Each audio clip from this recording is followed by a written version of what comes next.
Pu Lalduhoma House. Speaker Kalome. Di mana kalumahin Gangtok Zinka soinon le ania wangle. Pon lama dot soya kanin the darme kawangin ang sawifiah lok kadua. Sang hile paruk Mars dituma khan PSC meeting kanneya. Kan chairman chu pusai ngakani. Amaro chu damlo wangin a local theilowa tunge cherang kantia. A puzir nang cher maite kantia kan ruat chopa. Kha ba kha a cher zui om reng ka hrelo ka hresual ani lo chuan. Ti chuan kan zin ta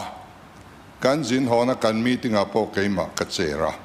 Tur not po ka saina. Anu a po ka cher zui zela. Tin a tram le a po kan ni zui le a le pika po kan ni chho zela. Mizoram a hian PSC chairman hi ani reiber kan ni mai om mangeo ka tiani. Kakakan sawifiah du lok ani. Suan demand somlile pariat na hian ICT a hian kan lu tanga. Hei hi Mizoram sarkarin na sataka tun nai ma kan son na ani a. Tun ma la om lo kha om zung mai ni. En tinan ILP online portal version 2 November somnile palia kan honga.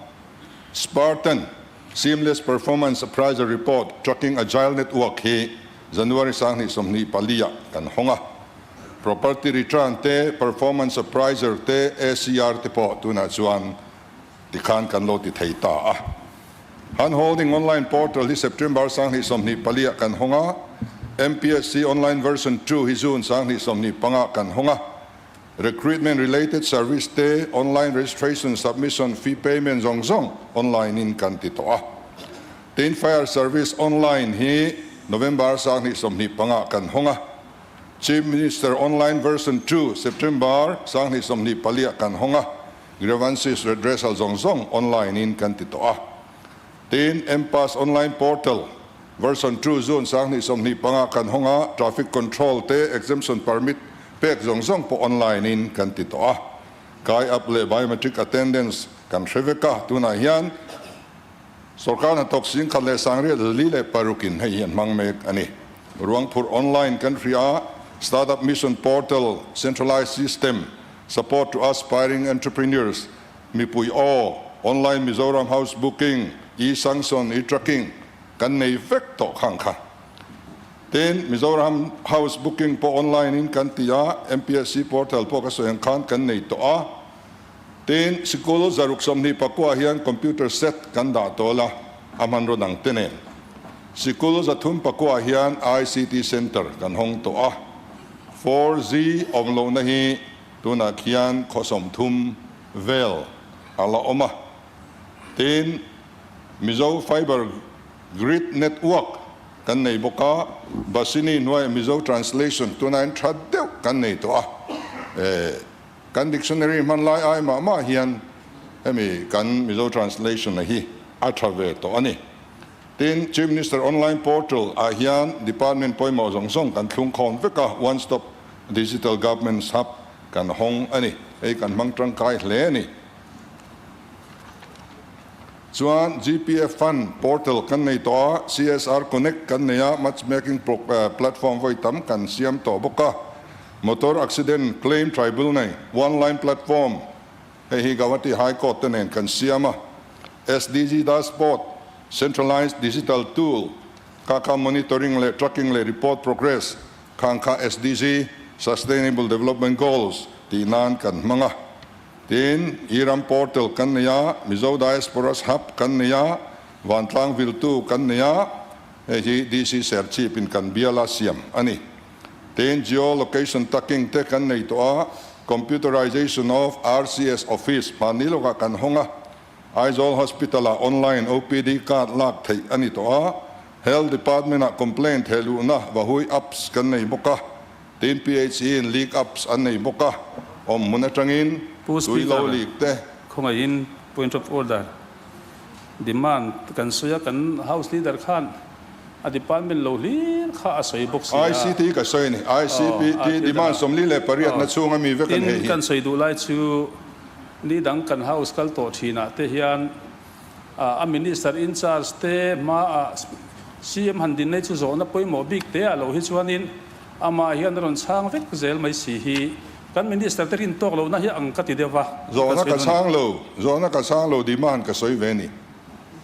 กัน House Leader เต้นทวนสวยเรย์ไทยเสียแต่สุกันเชเวเวก Speaker, ส่วน Health Department อ่ะช่วย Speaker, point of order เข้าไปตะกินเตียงที่เอาไว้เราคบปิ้งกระเทียดิมันสวยเห็นก็foiขัดเสียดนาเนี่ย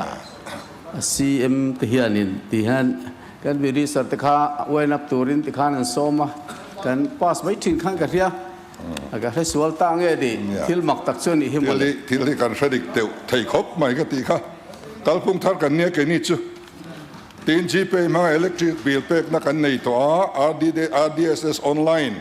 เต RTI ออนไลน์เตกันในตัวตีน Digital Cooperative Service Implementation เตข้างกันในตัวตีนให้มีวางเฮียนินincentive พอหน่วยสรุปกันดงตัวตีนrevenue เฮียนินreform อัน digitize เทียวางินหน่วยสังกัดสังอาลมันกันดงตัวตีน land reform หน่วยสังกัดสังอาอกันดงตัวตีนกันสวยเลยดูชูให้มี Chief Minister Relief Fund พอให้เอ็งจางเงกันดนเอ็งจางเงกันเปกชัวตูเนี่ยนักกันเปกชัวที่มุนอินโมบายและจังคานิมเหตุชัวเวกไทยต่อบกอลังตังเลยอันนี้จู่เฮตียงกงอาเฮียนมากันโซนนี่อารมณ์อมกติอาอามารอจู่นี่เช่นกันเมมเบอร์ประคัตินรันสอยDepartmental กัน portal ในที่กันอัปโหลดโหลดจวนอาดาแต่ทุนตัวจุมิริงกันนิดละนี่อดีตเรากันทุนจวนมินมีสกายดอนะกันอัปเดตโหลดจวนอัปเดตโหลดเร่งดอนะส่วน AI ที่พอเฮียนทิลเชนขัดไกปอยน์โซนกันโซฮีอัชานนี่อินชานนี่ดิกโลเดียเบลเลตกันเนี่ยอาบักกันในโลนติดชินนี่อัปเดตโหลดตุกะเหตุเฮียนกัน Departmental กันเมมเบอร์ผู้ป่วยปุยนาสยังคานตรังเดวตูรินกันติดวัวเต็นกันเมมเบอร์ตะคานIT ละมาคานินไงป่วยโมอินเนียผู้อาเรสคานินอมโลโมรำริฟูละไงป่วยโมเนียเต็นปุระบาตะคานินทิ้งลุนไงป่วยโมอะปุงูนักคานินจงเตลุยไงป่วยโมบกะข้างคาแกนี่ป่วยกันโลไงป่วยโมอ่างะตัวนาเฮียนข้อสมนิปขัดอาเฮียนมิชิงานอมตโลวางินตัวนาเฮียนตาวารดานตัวที่ข้อสมปลีกันทั้งเฟลตัวข้อสมปกว่าเฮียนินมาลักนตัวกันนี่อันนี้ข้อเวลาเฮียนรำเตนี่ฮี advantage อันนี้ไอทีฮิจวนอิสราเอลควันสตาร์ทอัพการปาร์คพิตาเฮียนอันสังเบระสิงคโปร์ฮี ease of doing business อัตเบอร์อันที่เอสโตเนียเพจวนนินอัน citizen ซง digital ID อันเปเวกตัว service ซงคือ 99% อัน digitize เวกตัว business registration ที่นั่นเห็น minute cut back อันมั่งต่อโลอันนี้ส่วนบางอินมิโซรัมฮีรัมเตเลมิชิงเคลมกันนี่นั่นเลขัดเทียมตั้มกันนี่นะฮีให้กัน advantage อันนี้ส่วนบางส่วน digital state มาสเบอร์อินเดียนี่ฮีกันตุ้มริรัวกันเทียงมาจุกันเชลวะ digital literacy กันสร้างเต็น tele density สร้างเบอร์ state กันนี่try report 2023คานอินเอ็นชวนกัน percentage สู 115.34% อันนี้national average สู 84% เจ้าอันนี้ wellness tele density ยันกัน percentage ที่จะเลสอมปันหิพอยน์ภาษาริบิลอันนี้ national average สู 82.46 เจ้าอันนี้สุดที่ยังสูกันนี้ตัวนั้นยัน state data center สังคมตักกันในต่อบกะwomen internet user เลย smartphone penetration อาสังเบอร์โพลกันนี้Digilocker adaptation ati traber poll state kan ni boka awisman barat digital mission ati traber zinga kan tela kan track record hirhian digital state ni thaiturin potential kan ni ani chuwang chuan helai hi thaitopa ma kan son chhozel na tur ania kum ni chunga kan thlen chin hi alom omin ke ri ani tin education a hian kan sarkar nuwa na thar kan lak khi sang ni chuang to mango katia mà rồi chú har san na kan to chú zirte tu tam tak zirte na thok lova office thok an lo om tama chú kan minister hian zirte nam huna da le an tum hian a har san na to len ber chu mania po soi to kha kan hun lai kan da ania kha kha chu ti ching kan tama chu chuan na tho tir thei lo ni chu wangin ka in an hun lai an lo da po ni se zirte tu ni lo zirte tu ni reng si zirte tu lo mun an da kha chu kan sarkarin zirte tu din muna da le don ni chuan ron soi pui to lo ram turin kan ngen ani veilama mi te kha tin study tura poisa kan lo da tem pala maro chu additional allocation kan peliang ti mania ka soi to a tin amalgamation kan kalpui dona PPP method kan kalpui don boka provincialization chungchanga hian ei hi a minister decision ani lova council of ministers decision ani kan zawaya mok kan phurna ani ta chuan tlom ngai jirti tu na te lo tlem te nan lo thoka ti chuan an lo senior to em ya an zaom em ani kan lai na ten hang mi te hi amaro chu provincialization rules kha sarkar ma sa siam ania chu kan chom sia sumi ina criteria siama chuan khang ho kha an leng tat lo ni Pu speaker point of order rules on siam thar nem khop maya khalai han mukan tat mai kha thil sarkar ma sa chelama pianga pu zel mai mo langam lo sarkar hi chu aba fu lo em achiat le that lam chu engpo ni se sarkar ma sadan siam kha provincialization a hian kan choma amaro chu pakhat chia kan ti dang lama relaxation provision lo om lo kha relaxation provision kan siam bel ani amaro chu kan relaxation provision chu kan mang mai do ne miang kan han ti khan kan mangam meu lo vani thingtlanga nau pang nei tam tok lo te kha pakhat kan ti chuan keipo an ti sel do na wangin kan relaxation provision hi imang lo mangu kan ti pakhata chia tu na hian kan mangani chu glit blind school or dutlang blind school hey chu blind school an ne eng ti kong mai nam pa no pang kha an nei tam du thei lo re nga hey chu tu man an thik em lo wang chu ai ve la mai mi te point min rem ti pu yang a kan ti ya chu wang chuan an ni hi chu relaxation provision mangin kan provincialize zinga kan tel don ani ti chuan tu na tukin zinga te po khan han rilai te an oma anin som khom na to pa ming an sign na po khan criteria tel lo criteria atling lo ai o in ti kha an ming zia dan khan ya tling lo na sarkar ma sign dan alo siam atling lo na khachu ti ngai na kan khabik lo ni ten law department kan rona min film kurpuye maya state danga sarkar ina provincialize atum ko tina alo phal sak lo he lo om tru mai ni so chu asikul ina a building a ten lo tling lova nau pangza ta ten lo tling lova azir te tu te ka form chopalak mai te an lo nia khang zong kha chu ko ta khan an tla zel mai ni chu wang chuan film khur turin min ti a film khur takin legal kan legal opinion kan nei angin tu na hian sarkar ma sai na lo ti zong song kha chu unqualified ni pho chuan pakhat ma ipai lowang kan ti ni ama ro chu qualify lo na kha chu ti ngai na om lo ma hi chu kan riat tiam tlan a tha a tin headmaster te po hi provincialize an lo ni khan a headmaster a kha headmaster ni tur khan a qualified on to lo ni regular ani khan in a service kum khan na tran don chawa ai senior no pangte te azir tir chu kha ai nan lo senior to dona khami noi handa khan sikula chiat vek kan lo wangin a hei chu kan lo provincialize ni point headmaster te chu itti dang lam lo wang kan ti ni an pension thlengin angai thok ro se kan la ti zel khatiang kha kan kalmang ani tin tuna hianin sikul repair le engamo vela hian kan han ti viau tak na ตรามภาษาขานกัน opposition leader เฮาเฮียนนบาสุมปูกินสกุลจาสมเรียนเละปนิเวลเทรนจูสักทาร์เทรนจูรีเพย์เทรนจูคลาสรูมเละ science lab เตขมีตานขานปอยสาหน่วยสังทุ่มสังอาขานเหลาปูกะไอ้ฮีโลกอายุตาเฮียนทุบวยให้ลูกตัดลัดไม่อะลายเฮียนินอันฟอร์ด RAB ละเฮียนคอนทรัคตอรินาอบิลเทลูซูหน่วยจริยสมควรปริยัติอันนี้ Education Department Technical Branch นะอันบิลดิกนิตูระอันเสียมซูหน่วยสมสริปริยัติเจ้าอันนี้หน่วยจริยสมปกไว้ในตำเลยนี่ Second RAB ละคอนทรัคตอรินหน่วยจริยสมสริปกจวงอบิลเลยอะ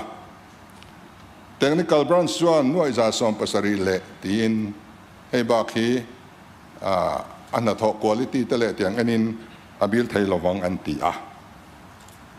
ที่ส่วน Technical branch นะ contractor บิลลักไทยตัวระอันไงเละ contractor นะอบิลทอตักอินตำเลยนะจูหน่วยสังขัดจะสมเรียดประคัดจวงอันนี้จู่ๆอะไรแต่头อันนี้ตัววางเงินยังจู่ให้ตัวจุนร้อยเวมตัวใหม่ยังไงจู่ๆก็ตาตัวไหนเห็นเอาเมกันนี่โลกอายุตาเห็นนี่ตัวนักไก่นี้หัวหน้าสิกุลกันสักแรงจวนอาสิกุลเฮดเตค่าข้าน completion certificate อัน sign เราจวนบิลันละเทระวังกันเดียวอันถกเชงามตัวเราวะนี่รีพอร์ตอามาชวนิน headmaster the principal แต่ข้านินเอ็งจะไง estimate ปอนเชลล์copy ปอนดงโลเอ็งไม่รู้ที่นั่นเลย speaker อันทกเชงามโลดิจุทลาค่า invest ละทุนสุรคาตีล้อมเลยงั้นไงโมอัศลาจู่วังอินเอ็งสิกุลที่เฮติซัดมันนี่โลกสักทาร์ค่ะชัดจวงโลฮิออกมาข้างข้าหันสัตว์เลยโดนี่ละปอยสมุข้าหาเลยโดนี่จู่ๆกันหาสัตว์นะอันนี้State University ขานมันเนี่ยกันสอยฟิยตัว Cluster College ที่โซตลุงเลยอินส่วนตัวนั้นสอยจ้าตัวนี้ต่อลงพิอนประคัดพวกกันส่วนดอลลกติค่ะเอาไงนั่นอมโดนนี่บัสตัยดาลอันที่อากันด่าเชียงคมไหม State University ตัวนี้อินเอ็นโลไหมอันนี้Service Review Committee เฮกันเมื่อมาสอมตักพุทธิบิเซียนสวยข้ากระจอมปุย Education Department เฮียนจิตติตู้นิทักต่อสีโลให้จู pension ที่ไม่รู้ให้กัน pension scheme ชัดเจนกันเสียมสักล้อมกันติ Service Review Committee ชุดมูมาโลวังอ่ะ Department อ่ะ proactive talk โลวังอ่ะสอดลักโลวันเที่ยงเราไม่เห็นมันนี่ส่วนin Education Department ที่ proactive เดือดตุรินไว้ในยันกัดสะอันนี้ทีนี้ก็มีลักที่ข้ากัน opposition leader เนี่ยสวยข้ากระทรวงครบไหม DCMA อาลูติละอันทวางกันรอนเขาเดียดที่มารถทิลอมเสียเหตุอย่างนี้ District Council ปทุมอินะปอยสากันเป็กอัจฉริยะsalary จะสมควรภาษา point สมปลีอันมังนี่สอรวลินอันมีปุยเตหัมชันในตุรินอันบัจเจตตรังจะปทุมโปอันสิชวกพัลลุอันมานี้หัมชัดนั้นอินทนันทินนานวอจนนานอันมังนี่ส่วนวางเงินชุดที่ตะกักของไอ้ทลักอันนี้โลกัน District Council เตหิเลสันเป็กเวทปอนหุ่นโตเป็นส่วนเฮียนหน่วยสังทุมสมงาปลีอันละบาsalary หน่วยสังทุมจะลีสมสริปัสริวิสิโลอัตานหน่วยสมลีเลปังา medical reimbursement หน่วยจะสริสมปัสริอาวาอินหน่วยจะสริสังสริจะนิสมกัวปังาปอยปัสริปทุมตัวนาเฮียนอันบานี LADCB กะขัดที่ขบเตจูfinancial emergency ที่พวกกันป่วนไหมที่พวกอัฐเวตล้อมนี่ขัดมาสรการ mismanage ขัดจูพอยใส่อิมแพกเซลที่หาเวครบต่อไหม Gar kong ay takin MDC kan yang pon MLA ni malan soy velok คลายค่ะนิมินมานี่เรามาพบกับสุดตัวสุรคาร์ชาลาวเล่มูมันลาวเอฟเฟกต์อันนี้ตุนสุรคาร์ให้ชวนกุมขัดสู้มาตามไปชวนมาสรอลพอลาวเทยลาวตีลาวเล่เพนชั่นเล่ที่ไอพอลักอตุมลาวอินเชกะอินเสียมชัดอตุมนัสซาอันนี้ข้ากันสุดตรงนั้นจวนกันล้อมพปังตุมเทยทอปะมาลักพวกกันตุมอัน performance กันเคลียร์เวพอตังเต็น devolution ปีอาเฮียน grant ที่กันเปล่านี่ลูกเองมาสักกันเป็นนี่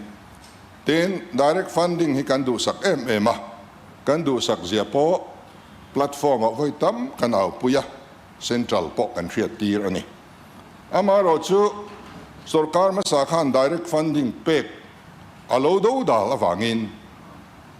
อัน NDA member เตอันดีบอกเสียอันถูกยังไงสังลัดไม่เนียงจูกันถูกยังรับผมเทโลเซ็นทรัลเฮียนินส่วนส่วน MNF สุรการินอาโลดูดาลนังคานวันแข่งยัน direct funding เป็กอันลันนิโลอันนี้เต็นสิกุลเล่ sanctuary อันกุตเป็กกันดูสิกุลปะขัตามิโซรัมอาจังหโลลาเอามา district council จังหโลลาอมบกะอัน ACR เรียกตัวขันได้ฮะ discipline ปอกขยาอัฟเฟลกันติโลนี่เกี่ยมามีมัลดูดานตักไปจวน sanctuary ส่งบากะเฮียน school ส่งที่ district council นปุ่มบิลเวกโตสิละอันมอบหัวหน้าไปละตีกันดูดานนี่อ่ะอามาเราชูตีงั้นมันเนียมตีพอให้หาเวรช่วงไงนี่กัน district council ที่เคลมมา school train cut a pilot project อังหันตีชินชกพดเตปออาทำไมเทียเต็น RE ฮีเองวางินเงตุนมาคานอันโลดอนกันติดส่วนสังนิสมนิปทุมสมนิปลีอาคาร second finance commission recommendation อายินอัน RE อสันจอกวางิน RE เปกันนี่จุมินัวส่วน second finance commission recommend อังเซลคานอันอมตากวางิน RE เปกอันนี้ไงโตโลที่ขากันซอยเฟียดูเต็นกุมินตีละกุมทาร์ลวมตัวบัจตุนักันหันพาสต้าอาเฮียน 6% อินกันตีปุ่นสักอันนี้เต็นกัน governor เฮียน study team อาเซียมาจู study team report อังเทส่วนกัลเทสลังอินปางไงเดียวเล็กอันกัลเวโตฮีกันดูครบอันนี้เต็น horticulture อาเฮียนให้สวยตัวอัตมาอามารอจูแห่งฮิจูทิลทะเดียวอมาอารมณ์เล่มายาprocessing ฮีมุนตั้มตะกักันนี่ตัวนี้เต็นart and culture เฮียนประคัดเจ้ากันสวยดูจูผู้ป่าปุยารถนับกค่ะjoint cultural festival อินในแต่งวัติค่ะทิลทะตักมีอินอาลังสับจาร์กูตาโปเฮียนกันนำเป็งฟังที่ไอเทมกันในทีร์เสียเตียงส่วนอาหัวเจ้าเทียงเบริงกันตียตินไก่เพจูแห่งกันนำเป็ง minority จอกเตเฟสติวัลเฮียนกะละมันปุยจัดอันนี้เตียงส่วนเฮมิปัวลบีกะโจจิเป็งฟังเตอาหัวว่า cultural fest ฮันในตลาดค่ะกันอินปุ่มขัดจวลเซลนันพออัฐวิยาวินกริงะขังเตปอค่ะไงตัวจุยตานะทะเลอินกะเสียติส่วนแห่งกันมินิสเตอร์เตปนิดิมันฮีอีปัสเนยังมุติอินกันสปอร์ตเวนี่อร่อยไหม